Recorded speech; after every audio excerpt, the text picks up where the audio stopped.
ये क्वेश्चन हो गया। लोशिया डिस्चार्ज हमें किसे कहते हैं? Discharge from vagina after delivery, जो डिलीवरी के बाद का डिस्चार्ज होता है उस डिस्चार्ज को हम लोशियल डिस्चार्ज कहते हैं, नॉट ड्यूरिंग डिलीवरी। तो कंफ्यूजन इन दोनों में क्रिएट होनी थी।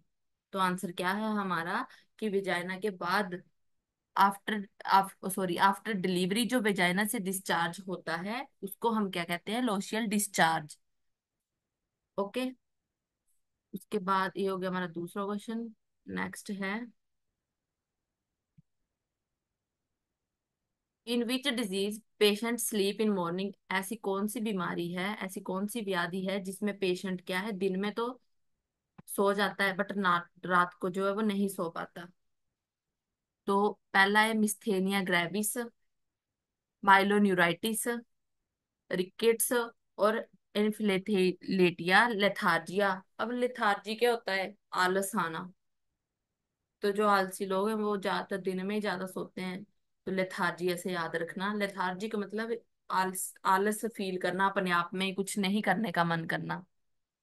तो अगर उसको क्या है, वो दिन में सोया पड़ा रहेगा, रात को उसको कोई नींद नहीं। ओके। ये हो गया।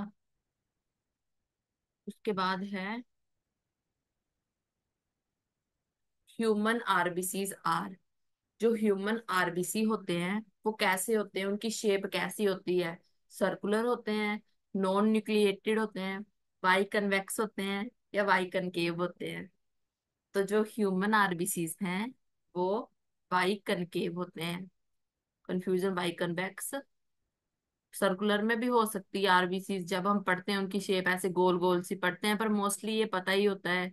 तो ह्यूमन आरबीसीज क्या होते हैं हमारे? By concave. ओके।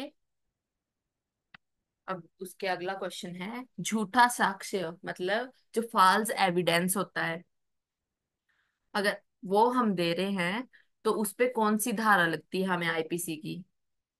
तो 191। झूठा साक्ष्य देने पे हमें कौन सी धारा लगती है? किसी ने फॉल्स एविडेंस दे दिया, जो कोर्ट में पेश करना था, उसने जो है वो सही नहीं बताया, फॉल्स कोई चीज एविडेंस दे दिया है। तो उस पे कौन सी धारा लगेगी हमारी? 191। ये तो है कि उस पे धारा लगेगी हमें 191, अगर किसी ने जो है वो फॉल्स एविडेंस दे दिया। अगर हमें फॉल्स एविडेंस देने पे जो सजा हम देते हैं, सजा लगाई जाती है ना, उस पे सजा मिलेगी, तो 193 पे उसको सजा मिलेगी। इस पे नॉर्मली उसकी धारा लगेगी फॉल्स एविडेंस की। 193 पे क्या होगा? उसको सजा मिलती है फॉल्स एविडेंस की। और 197 के अंडर क्या आता है? जो होता है ना, झूठा साइन कर देते हैं किसी के डॉक्यूमेंट्स पे या बैंक डिटेल पे, झूठे हस्ताक्षर जो करते हैं उस पे हमें 197 की धारा लगती है। तो एक ही क्वेश्चन से हमारे तीन क्वेश्चन बन गए। 191 पे क्या है हमारा? False evidence. 193 पे क्या है? उसकी सजा। और 197 पे क्या है? झूठे साइन करने से, झूठा हस्ताक्षर करने से। ओके। उसके बाद है, what is the name of vitamin B1। अब विटामिन का जो है वो फ्लो चार्ट मैं भेज दूंगी ग्रुप में।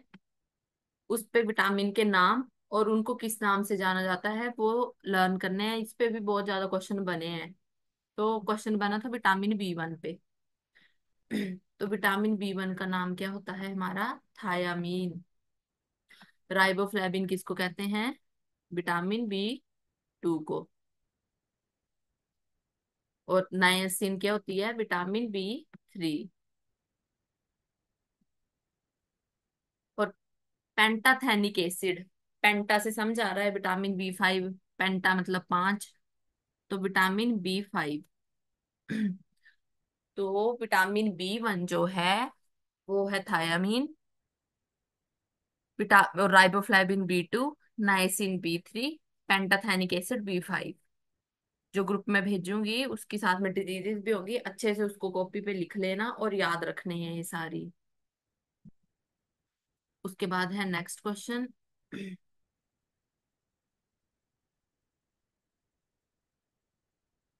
नेक्स्ट क्वेश्चन है, जो कोलोंचिया है वो किसके साथ हम कोरिलेट करते हैं? मिटा दो इसमें। तो ये एक कंडीशन है जिसमें क्या है, हमें नेल्स पे पीलापन दिखना शुरू हो जाता है। और जैसे कंडीशन क्या है, सीवियर होती जाती है, जैसे ही कंडीशन सीवियर होती जाती है तो और ज्यादा हमारे बॉडी में जो है वो अब एनीमिक जो हमारी कंडीशन है उसमें पता चलता है कि हाँ वो पीला पड़ गया है, मतलब उसमें ब्लड की कमी आ गई है, वो एनीमिक हो सकता है। तो ये ऐसी कंडीशन है जो किसके साथ रिलेटेड है, एनीमिया के साथ। ओके।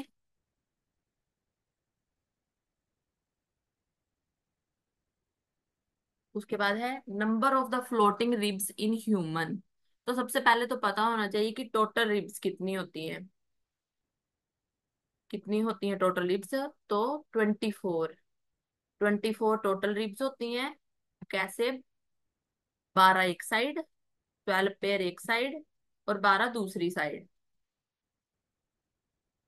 ठीक है, टोटल पूछे तो 24, और एक एक साइड में पूछे कितने पेयर की, तो 12 12 की। ओके। अब इधर पूछा है फ्लोटिंग रिब्स। तो जो पहली सात होती हैं, पहली सात होती हैं उनको हम क्या कहते हैं, ट्रू रिब्स। पहली सात जो है उनको हम क्या कहते हैं, ट्रू रिब। उसके बाद जो 8, 9 और 10, 8 9 और 10 को कहते हैं हम फॉल्स रिब। और लास्ट की जो दो बच गई, 11 और 12 वाली, उसको कहते हैं हम फ्लोटिंग रिब्स। तो पहली सात क्या है, ट्रू रिब्स। उसके बाद 8 9 10 वाली कौन सी है, फॉल्स रिब। एंड लास्ट की दो जो हैं वो होती हैं फ्लोटिंग रिब। तो अब क्वेश्चन में क्या पूछा है हमसे, फ्लोटिंग रिब तो कितनी है? 7 9, गलत है, 6 भी नहीं है, तो कितनी आएंगी, लास्ट की दो। वैसे ही अगर फ्लोटिंग की जगह फॉल्स पूछ लिया होता तो क्या आना था आंसर, 3। कौन कौन सी, 8वीं 9वीं और 10वीं। और अगर पूछा होगा कि ट्रू रिब्स कितनी है, तो कितना आना था हमारा, 7, क्योंकि पहली सात जो है वो ट्रू रिब है। उसके बाद जो अगली तीन जो हैं वो फॉल्स हैं, लास्ट की दो क्या है, फ्लोटिंग। और टोटल कितनी आ गई, 24। एक साइड 12, दूसरी साइड 12। ओके। अब नेक्स्ट है,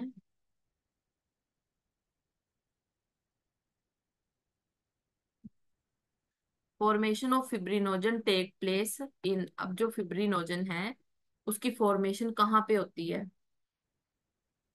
तो फिब्रिन फिब्रिन, इससे ये नहीं सोच लेना कि ब्लड की कोई कंडीशन होगी। तो ऑप्शन में WBC भी दे रखा है, लंग भी दे रखा है, बोन मैरो भी दे रखा है, लीवर भी दे रखा है। तो जो फिब्रिनोजन है वो कहाँ पे बनता है, उसकी फॉर्मेशन कहाँ होती है, हमारी लीवर में।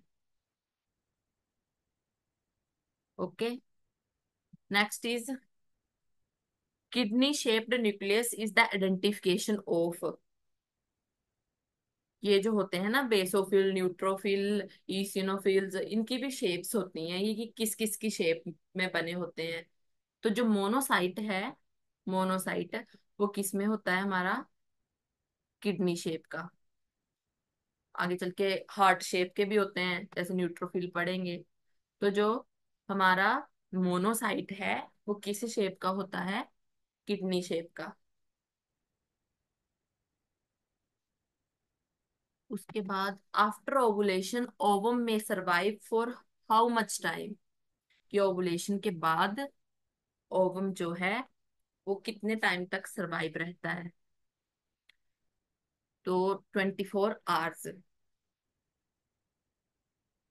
24 आवर्स के ही जगह पे आंसर इसका 48 आवर्स भी लगा है। पर ये टोटल क्वेश्चन जो है वो 5 पेपर्स में आ चुका है, जिसमें से कि 4 पेपर हैं वहां पे 24 आवर्स आंसर लगा है, और एक पेपर में जो है वो 48 आवर आंसर लगा है।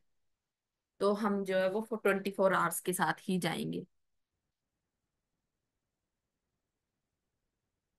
जब क्वेश्चन करोगे ना तुम्हें भी आएगा, तब पता चलेगा कि कैसे जो है वो क्वेश्चन पे कौन सा आंसर जो है वो हमें लगाना है, क्योंकि कुछ क्वेश्चन हैं वो बड़े साल पुराने होते हैं, कुछ हैं वो न्यू न्यू होते हैं। तो कुछ ना कुछ चेंजेस जो है वो उनमें आती रहती हैं। उसके बाद है प्रोटीन ऑफ द हेयर। अब ये याद रखना आसान है, हम बालों में क्या कराते हैं, मोस्टली स्मूथनिंग केराटिन कराते हैं। तो ग्लूटेमिन, एल्ब्यूमिन, केराटिन और ग्लोबुलिन। तो जो हेयर्स की प्रोटीन है उसको हम क्या कहते हैं, केराटिन। केराटिन। ओके।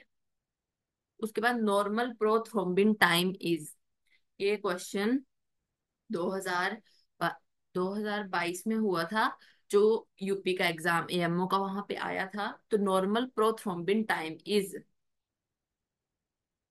22 में आया था। तो वहां पे अब कंफ्यूजन कहाँ होगी, देखो इधर लिखा है सेकंड। जो हम बीटी और सीटी टाइम पढ़ते हैं, ब्लीडिंग टाइम और क्लोटिंग टाइम, वो हम पढ़ते हैं मिनट्स में। पर जो प्रोथ्रोम्बिन टाइम है वो हम पढ़ते हैं सेकंड्स में। तो गलती कहाँ होगी, गलती बस यहीं पे ही होगी कि 14 ये मिनट में होगा, कि हमने सेकंड में पढ़ा था। तो हम जो बीटी और सीटी का टाइम पढ़ेंगे, ब्लीडिंग टाइम और क्लोटिंग टाइम, ये दोनों टाइम जो हैं वो मिनट्स में होते हैं। पर जो प्रोथ्रोम्बिन का टाइम है वो हम किस में पढ़ते हैं, सेकंड में। तो ये याद रखना जरूरी है, नहीं तो क्वेश्चन क्या हो जाएगा गलत। 10 to 14 मिनट नहीं है, 10 to 14 सेकंड है। ओके। उसके बाद है what is the ratio among the systolic, diastolic and pulse pressure. Ratio पूछी है कि जो सिस्टोलिक, डायस्टोलिक और पल्स प्रेशर के बीच की रेशो कितनी होती है। तो इसकी रेशो है 3:2:1। इधर आंसर हाईलाइट नहीं किया है, कर लेना। 3:2:1। तो ऐसे क्या है, पहले सिस्टोलिक होता है फिर डायस्टोलिक होता है।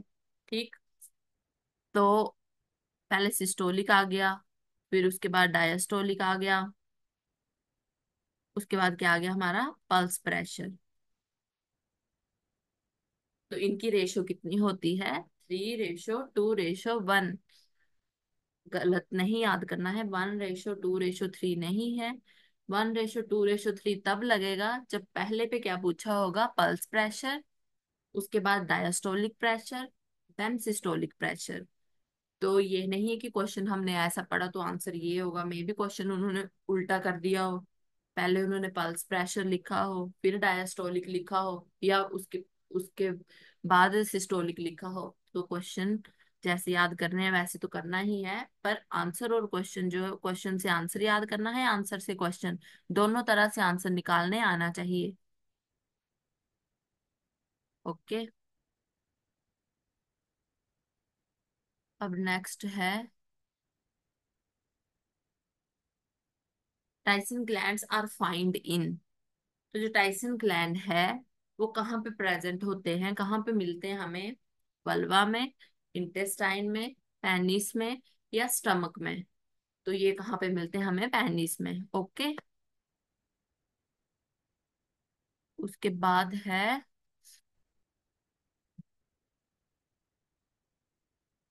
इन एंट्रिक फीवर, इधर वी लिखा है, डब्ल्यू कर लेना। Widal test should be done in which week.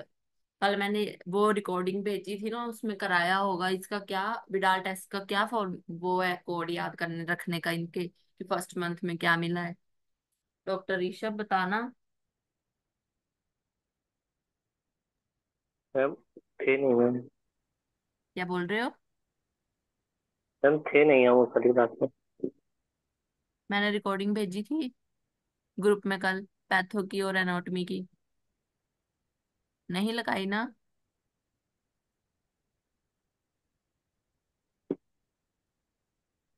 पूजा। रह गई थी। पूजा आपको कुछ पता हो तो आप बताएं।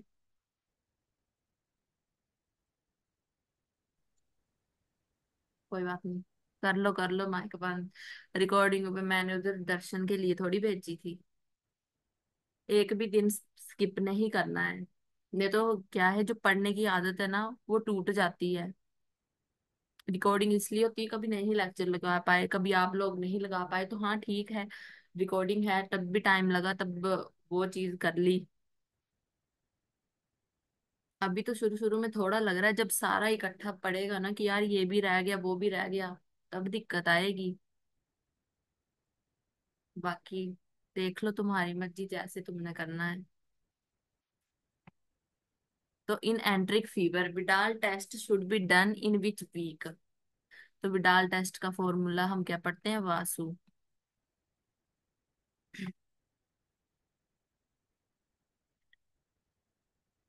और एक बार देख लेना जाके, लगे टाइम तो। VASU।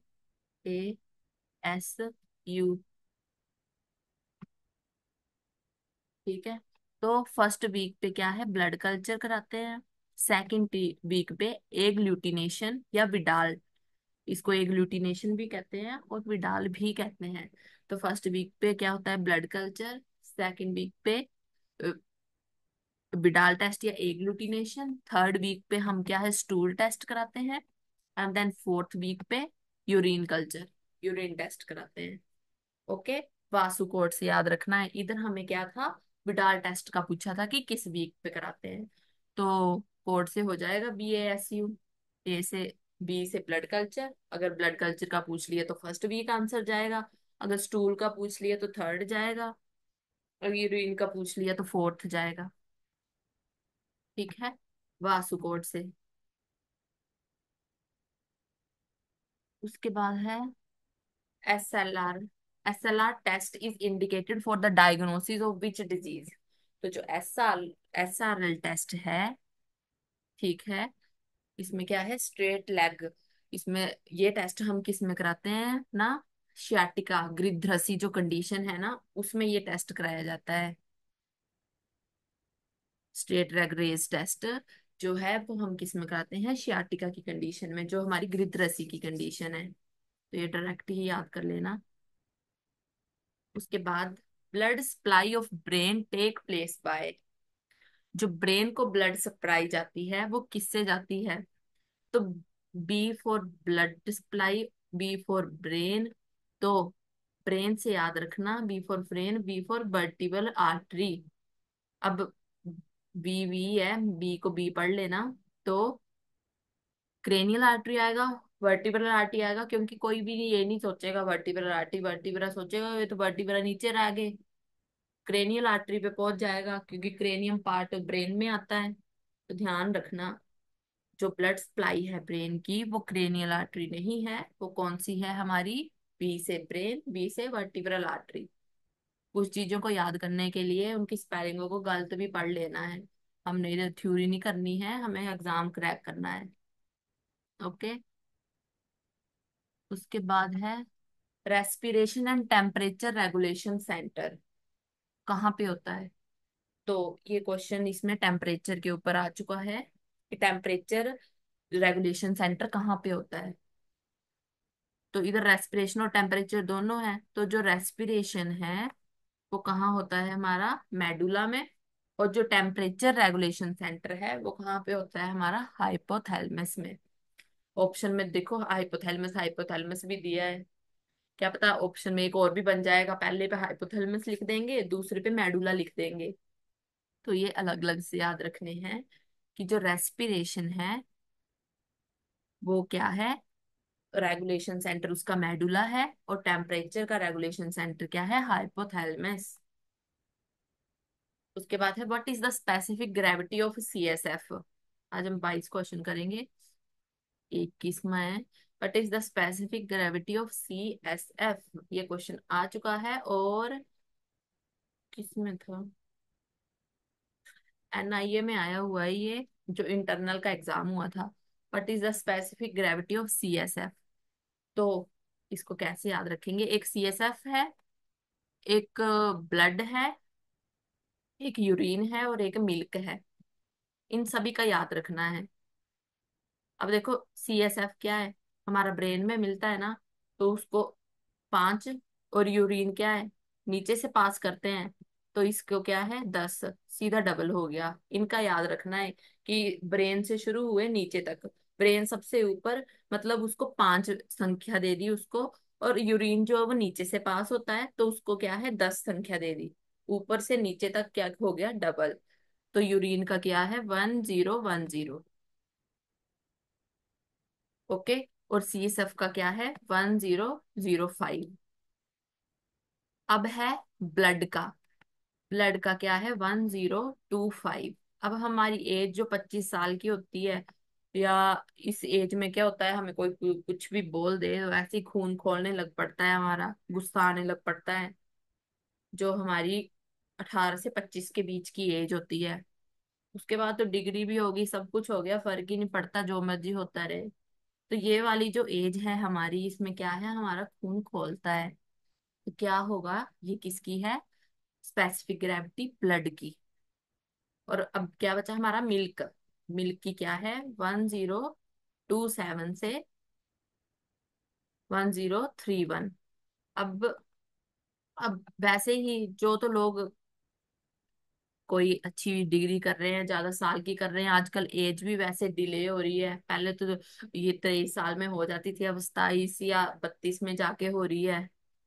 तो एज जिस टाइम पे होगी, शादी जिस टाइम पे होगी उसके बाद ही बेबीज होंगे, तो ब्रेस्ट मिल्क आने का टाइम भी क्या है डिले हो जाएगा। जो 23 साल में आता था वो अब 27, जब भी 27 के बाद शादियां हो रही हैं तब आने लगेगा।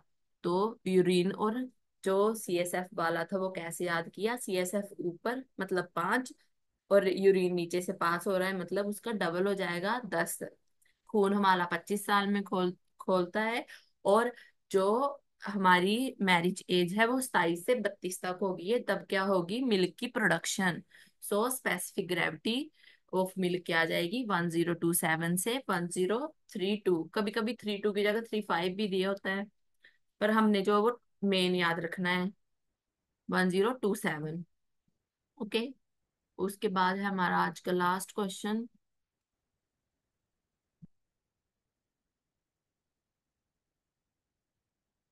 और ये मॉडर्न के जैसे है ना, एज इट इज ही याद कर लेना, कि बाद में जाके इतने मॉडर्न के क्वेश्चन हो जाएंगे, एटलीस्ट जो क्वेश्चन लिखे हैं उनके साथ जो आंसर हैं वो साथ में याद हो जाएंगे, तो बाद में नहीं दिक्कत आएगी।